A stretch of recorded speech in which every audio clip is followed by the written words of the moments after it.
Welcome back, ladies and gentlemen, to the latest edition of the Woke Bros. Of course, I'm your co-host, Big Waz, aka Wazzy Lambre, joined as always by my partner, my comrade, Nando Vila on the west side of Los Angeles. What's going on, brother? Feeling good, baby. Feeling good. Going to Miami tonight. Excited about that. Ooh, Yeah. yepa. Yep. Love it. On today's show, we got a cool little show for you guys.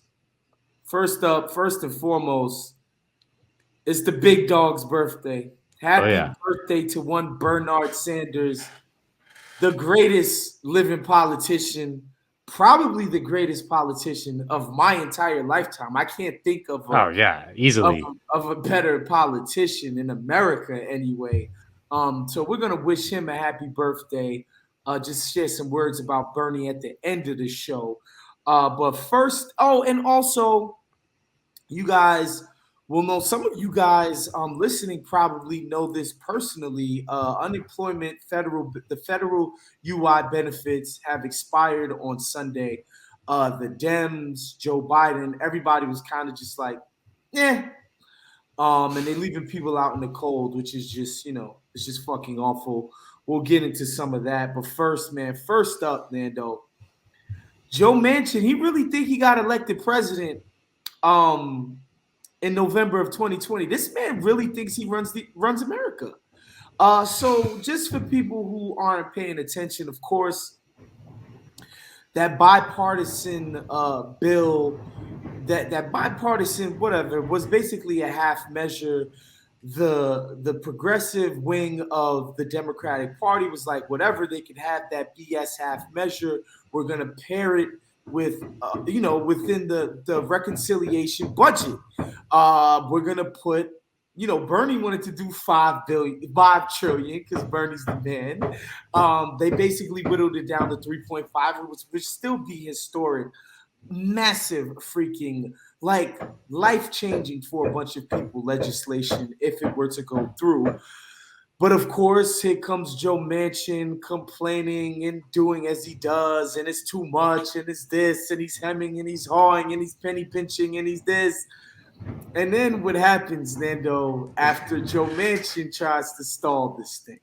There's a counterattack. There's a progressive counterattack. Ryan Grimm at The Intercept publishes an investigative report showing leaked documents that showed that Joe Manchin's daughter, who was the CEO of a pharmaceutical company named Mylan, was working with the CEO of Pfizer, a competing pharmaceutical company, to keep the price of EpiPens artificially high. So that's called collusion. It's illegal. Like under the system, like say I sell shoes, Waz, and you sell shoes, and we're the only two shoemakers in the thing. We're not allowed to be like, yo, Waz, why don't we just keep the price of these shoes up at They have no other $100? choice. They have to buy it from one of the two of us. They have to buy it from us. Fix the price.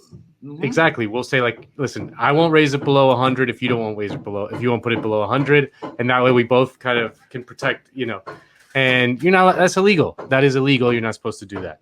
And of course, it's doubly gross because EpiPens are not like shoes.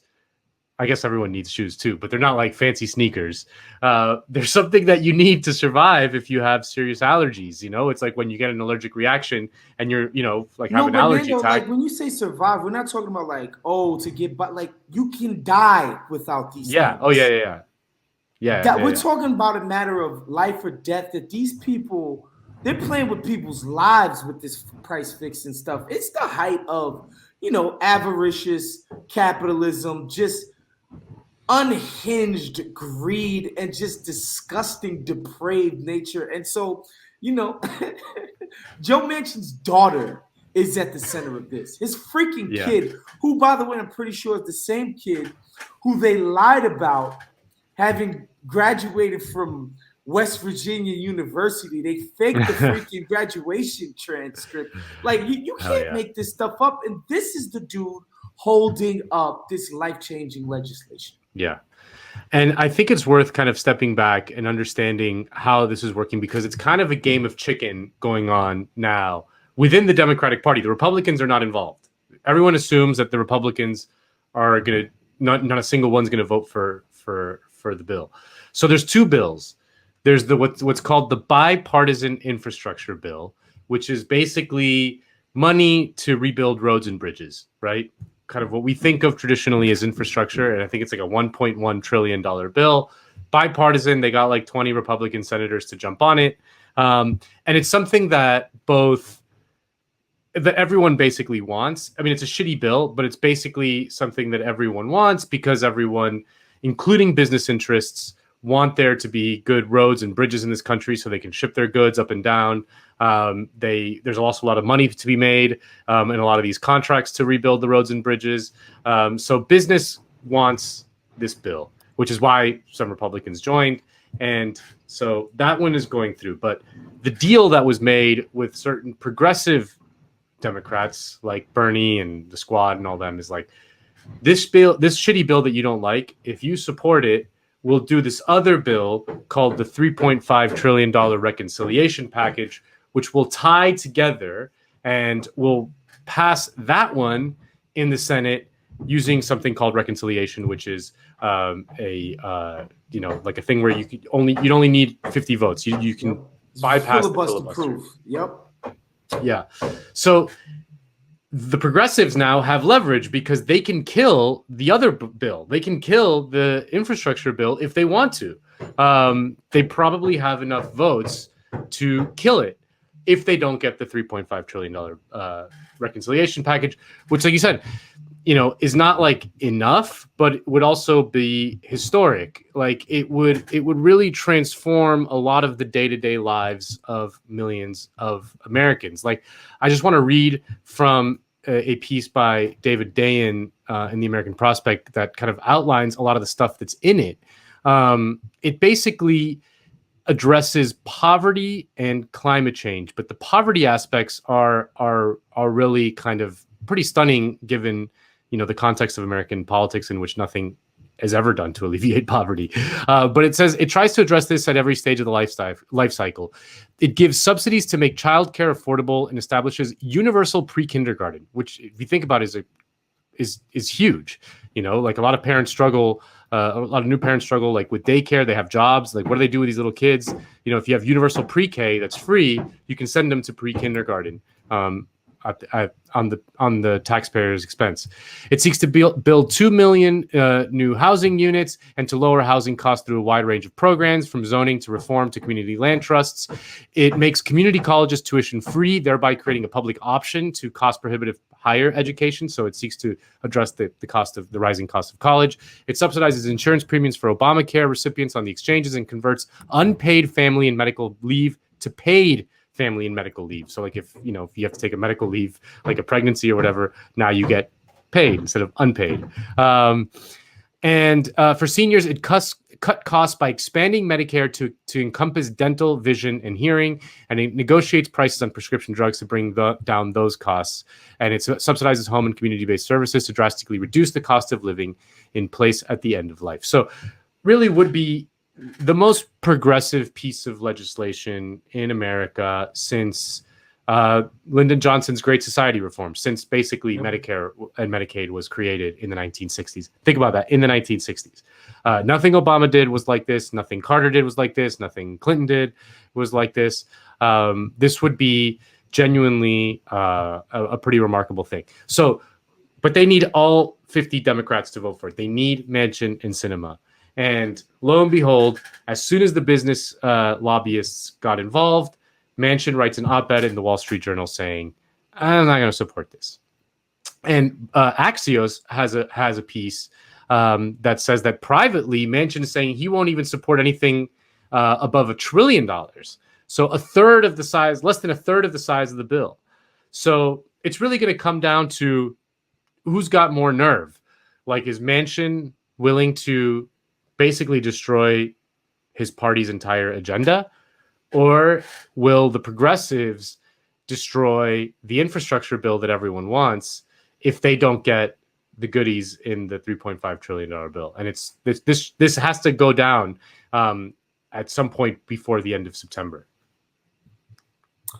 Yeah. So, I mean, for me, about this is like, what is Biden and them gonna do and the rest of the Dems who claim to really want this thing to pass, like, what is their recourse against Joe Manchin? It feels like they have to call his bluff and watch him, not vote for this thing and go after his ass for it. And it's crazy because, man, I follow, Jesus, I forget the Reverend's last name, the Poor People's Campaign.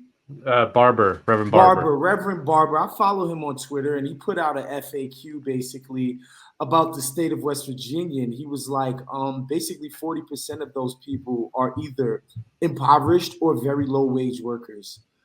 40% of that state. And Joe Manchin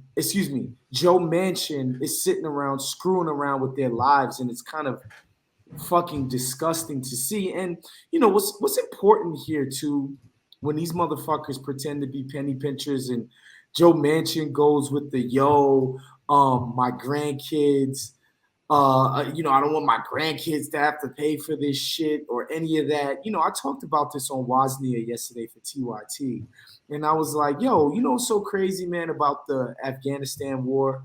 All these penny pinching, means testing, the COVID relief package motherfuckers.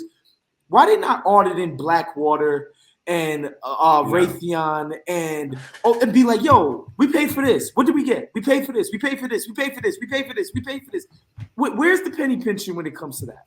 Where is the straight up going through everything with a fine-tooth comb about what things should cost? Or where's the penny pinching when we put 2 wars on a fucking credit card at a cost of about $4.5 trillion?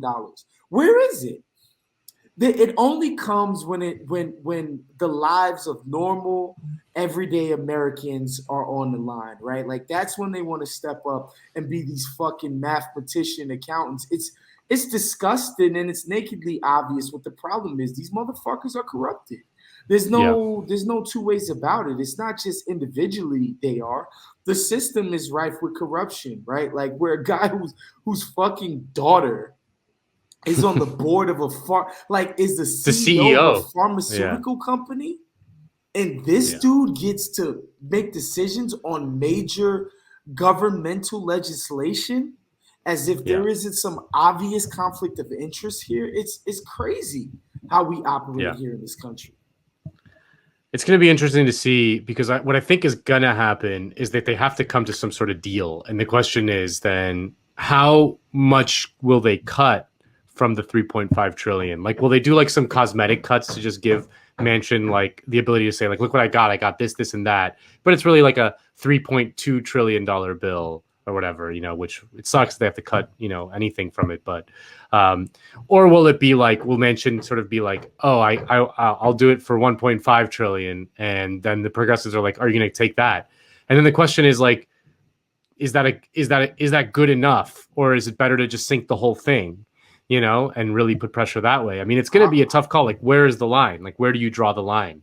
Obviously they should say that they won't accept anything below the $3.5 trillion, but there's going to be some sort of negotiation. What's going to net out is going to be like, where is that line? Like, where is the line between what Manchin can accept and what the progressives can accept? Because, like I said, the 3.5 trillion thing would be truly historic. There's a ton of like good shit in there.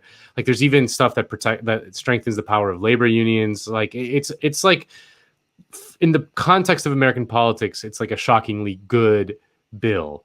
I'm not saying it's enough to alleviate the poverty that exists in America. It's not enough to stem the tide of climate change, but it does more than anything we've seen in 50 years to do those things. So, it's kind of like it's going to be a nervy few weeks as they figure it out. Yeah, so, nothing new here at the Woke Bros. Joe Manchin is doing his best to give us heartburn and agita, but, we've come to expect that from the senator from West Virginia.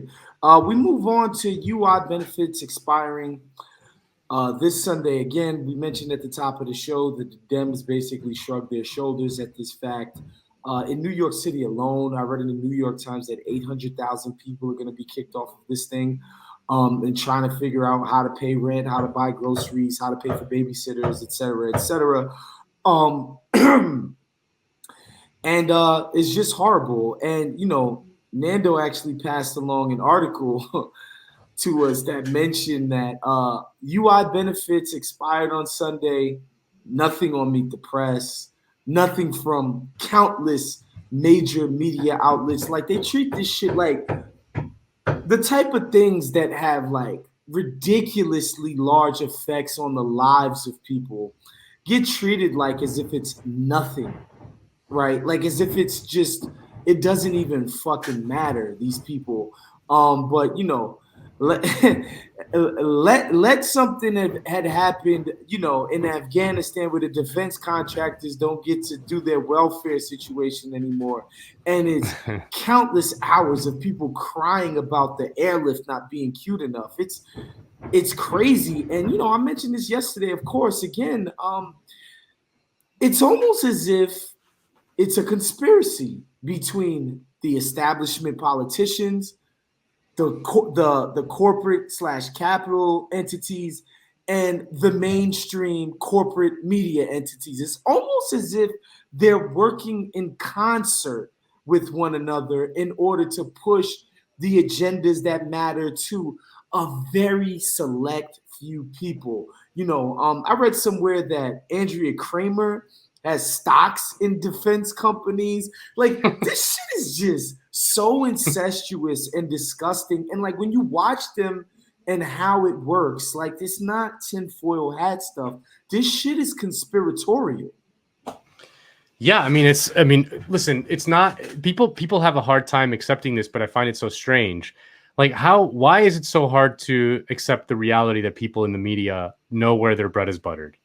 Like, you have to ask where the money comes from and to whom do you depend to get the money in order to decide what you. So, for example, like on this show, who do we depend on? We depend on the good listeners of Woke Bros, who support us by subscribing to Patreon.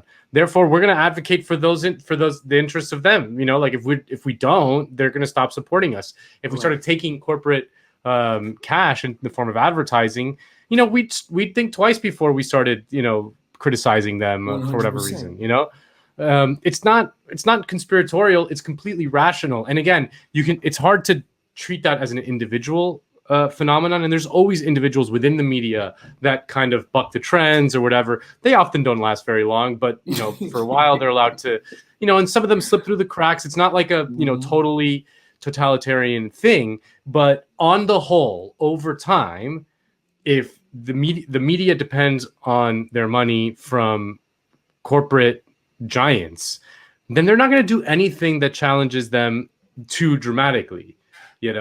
That's just the reality of the situation. Like, over time, on the whole, if so, there was like this hilarious piece in Politico that was basically doing a tour of a Lockheed Martin factory, and they were comparing it to Willy Wonka's fucking chocolate shop, the chocolate factory, and they're like, look at how cool this is. And like, of course, they didn't disclose that Lockheed Martin is like a giant fucking advertiser of Politico. I mean, it's there's millions of individual examples like that, but even on a broader kind of more comprehensive view, like, you're not going to have like an anti-capitalist host the MSNBC 8 o'clock show. No, 8 o'clock show. It's just not going to happen. Like, it can't happen. It cannot happen. It can't happen. Like, it's just, like, I don't know how to explain it. The company cannot happen. exists because of the fact that they sell advertisements to huge corporations. Like, that's it's not a news company. It's an advertised sales company, right? Like, once you understand the corporate news media for what it actually is, you begin to understand the incentives, and you can understand why it is we see the dreck that we see on CNN. Like, why it is we have a fucking Vanderbilt on CNN commenting on the issues that afflict working class people, when his fucking people have been oligarchs in this country for literally centuries. That family's wealth goes back centuries. Okay, and this dude is a descendant of those folks, and he's on CNN, and I'm talking about Anderson Cooper, by the way, and he's on CNN talking about the issues that are allegedly afflicting normal, everyday people. That it's absurd, Yeah. right? Van Jones is on CNN. This motherfucker got $100 million from Jeff Bezos. 100 million. Like you just need to Think about it. A good way to think about it for people is like think about sports, right? If you're applying for the job of like the Boston Globe beat writer for the Red Sox, um, that job depends in large part your success within it on the Red Sox basically giving you access to things, like helping you talk to players, giving you press credentials for the locker room and giving you scoops like from management when they have it and the thing, if you are a lifelong Yankee fan and you fucking hate the Red Sox your whole life and you have pictures, all over your social media of like, hey baby, Paul O'Neill, #1, whatever, then they're not gonna hire you. It's just not gonna happen. It's the same thing. It's just not gonna happen for a million reasons. There's a structural incentive for that job over time on the whole to go to people who are sympathetic to the Red Sox. It's not conspiratorial. They don't like the owner of the Red Sox doesn't have to get together with the owner of the Boston Globe and work this shit out. Like there is just a structural incentive, which means that over time, on the whole, that's what's going to happen. So a similar thing kind of happens in the corporate media, where that's why they support all the wars. That's why they support, all the issues that are important to large corporations. That's why they don't give a shit about working people, because they don't depend on working people at all. They don't depend on them. They don't even depend on ratings anymore. They just don't. That's not what they depend on. They depend on cable distribution, which are all owned by like giant behemoths, and they depend on advertising dollars. That's it. That's it. That's the ball game. And so yeah, man, I think it's really fucked up with Democrats in the House and Senate ascendant and a Democratic president. And again, this war in Afghanistan coming to an end the other day, and understanding that we spent $2 trillion on that thing and didn't even blink a fucking eye, and nobody. That's a low estimate, by the way. That's a low estimate, exactly, and nobody is batting an eye about the people who got paid, who were the beneficiaries of this shit financially. Nobody is even thinking, like nobody's talking about. Like you hear about the waste and all of that stuff and the corruption that went on in Afghanistan, but like nobody in the corporate media is like, wait a second, man, this was like American taxpaying dollars like that went into this shit. Like who's being held accountable for this crap, for the fraud that was perpetrated on us? Nobody. But man, let some people make $1,100 a week. God for fucking bid. Right? Yeah.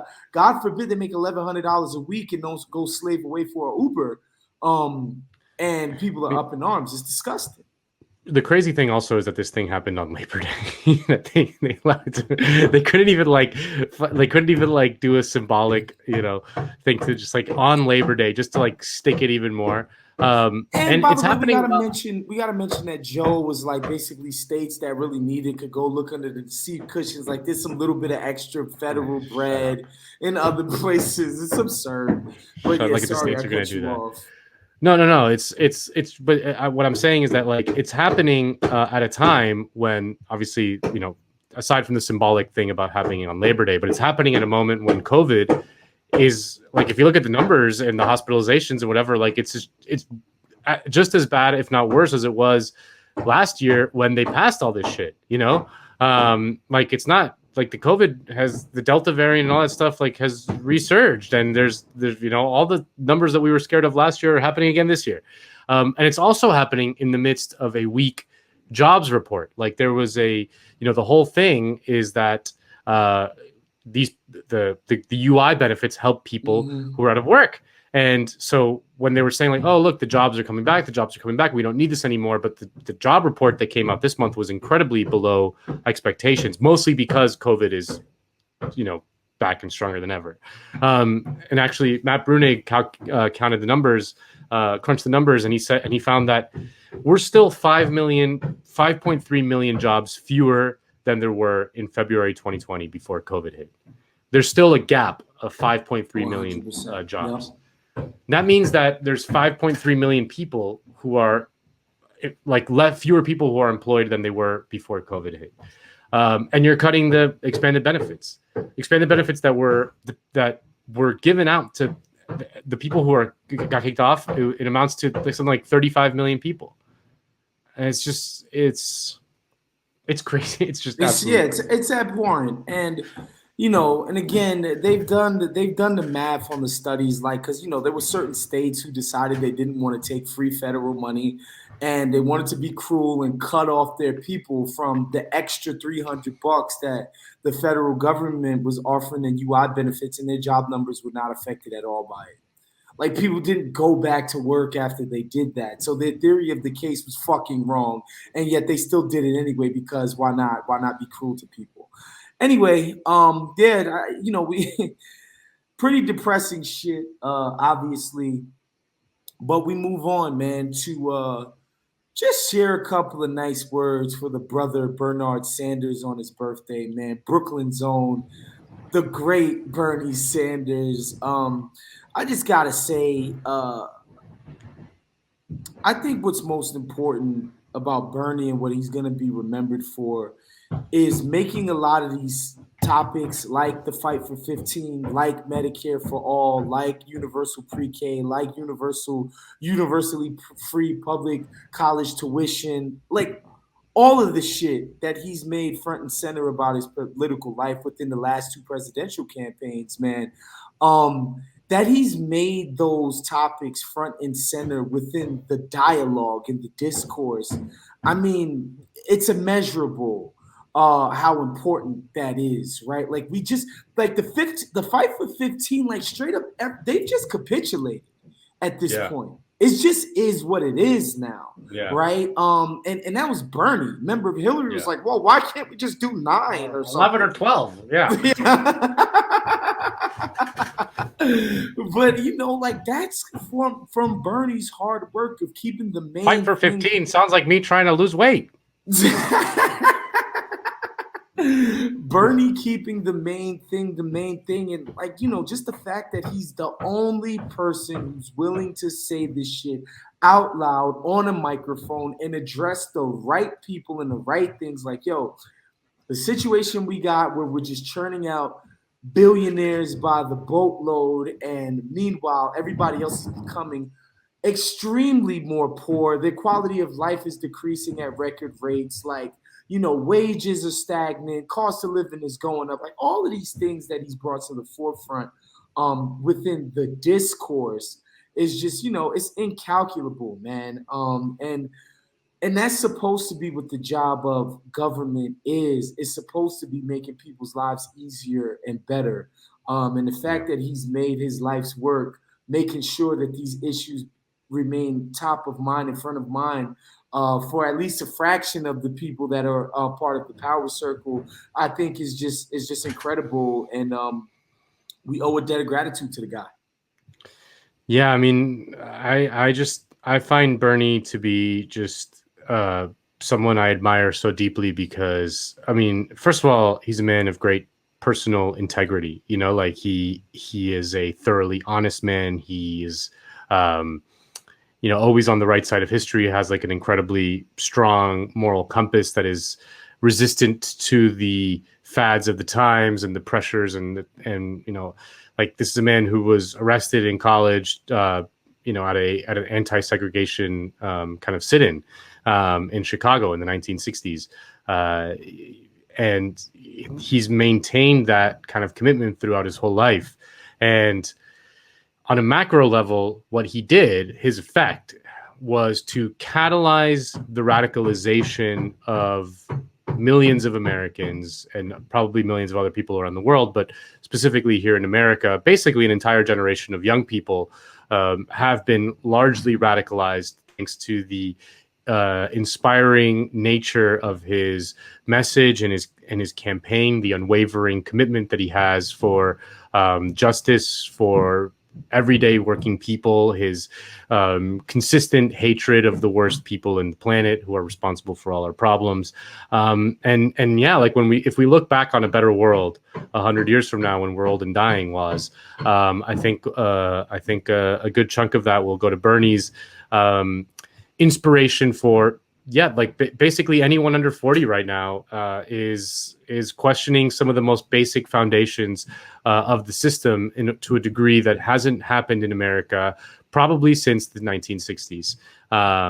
And that's the only way things change, is if people kind of wake up, become radicals, and fight to change the system. And then, like, on a more micro level, we talked about this $3.5 trillion bill. This does not happen without Bernie. Like, Bernie is the Senate budget chairman. He is designing this. He is leading this charge within the Senate. He is managing the careful negotiations that are very difficult and complex. It's one of the reasons why you're not seeing him speak out too much about, like, the Afghanistan thing. He's not speaking too much about, the unemployment insurance. I'm sure he wants to, but I think he's got his eye on the ball, and he sees this $3.5 trillion thing, and he's got the discipline, the political discipline, to know that the benefits of him speaking out against something like Afghanistan or in support of Biden's withdrawal of Afghanistan, which might alienate certain senators, might make it easier for the media to focus on him and things like that. Like, he'd rather be in the shadows right now, shepherding this very complicated bit of legislative negotiations across the finish line, than grandstanding publicly about these issues that I'm sure he believes in deeply. And it must require a huge amount of restraint and political discipline from him to not just, go out there and yap about it and become the center of attention. Like, now that he is the chairman of the Senate Budgetary Committee, which is a very powerful post, especially in these matters of, reconciliation packages, which is where these bills kind of originate. It's very clear that that's what he's focused on, and that's what he thinks can happen to help the greatest number of people in the shortest amount of time. And that kind of political savvy and political discipline is something that I think is underrated about Bernie. Like, I think people talk about him as if he were like a sort of dreamer, naive, innocent guy, but he's actually kind of like a pretty savvy politician who knows how to get shit done. This is a man who won the mayoralty of Burlington in 1981 at the height of Reaganism in America, calling himself a socialist in a state that, contrary to popular belief, was heavily Republican at the time. So, he's just savvier than people give him credit for, and again, just a discipline and moral commitment that I find very inspiring. We love you, Bernie. Just another quick shout out to former Senator Harry Reid, who, by the way, if he was still leading the Senate, he wouldn't tolerate this Joe Manchin shit. He wouldn't abide by put the squeeze this. on him. He would put the squeeze on this fool so fat, like Chuck Schumer. That guy is a Mormon mafia. That guy's Mormon mafia. He don't fuck around. He would not fucking play around with Joe Manchin. But he put out a statement today, I think it was, where he's like, yo, get rid of the filibuster. Stop letting Republicans play around with y'all. Yeah. This shit we let them do this shit for far too long. It's time to get back to about the business of governing and making people's lives better in the process. So, yeah, man, shouts to Harry Reid. Although, I know a lot of the progressive bros and lefty bros hate Harry Reid. The guy was a fucking stone killer, so I got respect for him. That's our show. Yeah, go ahead, Nando. No. It's right. I mean, he's not like politically aligned with us, but you can respect a certain amount of political ruthlessness in a certain degree, 100%. To a certain degree. Like, a lot of the Dems now are just kind of like losers, and you're just you're a fucking loser. Cucks. You're fucking cucks. That's our show for today. Thank you guys, as always, for tuning in. Make sure you become a Patreon, man. Help us support the show, give you all this great content that we do. Make sure you're listening to Cinephobe, the Friday Mailbag, Pack Your Knives, etc., etc. We'll see you guys next week. Shouts to my man producer Sean on the ones and threes, man. Always keeping the trains running on time, doing a fantastic job around here. And yeah, we'll see you guys next week. We're out of here. Peace. Later.